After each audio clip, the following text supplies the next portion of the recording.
భగవద్గీత అధ్యాయం 2 శ్లోకం 62 శ్లోకం ధ్యాయతో విషయాన్ పుంసః సంగస్తేషు పజాయతే సంగాత్ సంజాయతే కామః కామాత్ క్రోధోభిజాయతే.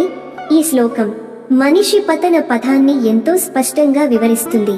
శ్రీకృష్ణుడు అర్జునునికి చెప్తున్నాడు, మనసు అనేది ఒక విషయంపై ధ్యానిస్తే దానిపై ఆసక్తి కలుగుతుంది, ఆ ఆసక్తి కోరికగా మారుతుంది, కోరిక తీరకపోతే కోపంగా రూపాంతరం చెందుతుంది. తాత్విక విశ్లేషణ: మనసు ఎటు తిరిగితే మనం కూడా అటే పోతాము. మనం ఏ వస్తువుపై, వ్యక్తిపై, అనుభవంపై తిరుగుతామో మన మనస్సు దానితో జోడించబడుతుంది. ఆ జోడింపు కుడివైపు చూపుతున్న బాణం కోరిక, ఆ కోరిక కుడివైపు చూపుతున్న బాణం కోపం, ఆ కోపం కుడివైపు చూపుతున్న బాణం చింత, మరపాటు, జ్ఞాన నాశనం. ఇది మనిషి పతనానికి మొదటి మెట్టు.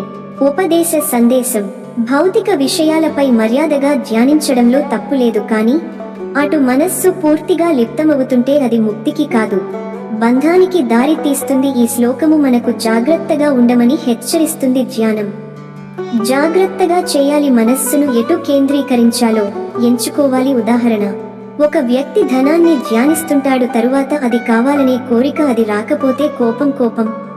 కర్మలలో దుర్నిర్ణయం. శ్రీకృష్ణుడు ఇందులో మన ఆత్మ నియంత్రణలో ఎంత బలమైన జ్ఞానముందని తెలియజేస్తున్నాడు.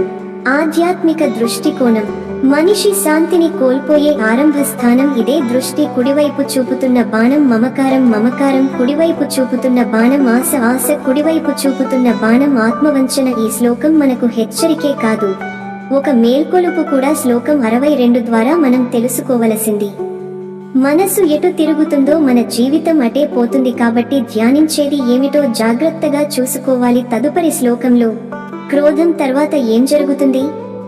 శ్లోకం 63లో మనిషి పూర్తిగా ఎలా జ్ఞాననాశనానికి లోనవుతాడో చూద్దాం. ఓం శాంతి శాంతి శాంతి. కామెంట్లలో మీ అభిప్రాయాన్ని చెప్పండి, లైక్ చేయండి. ఈ తాత్విక సందేశాన్ని మీ మిత్రులతో షేర్ చేసుకోండి.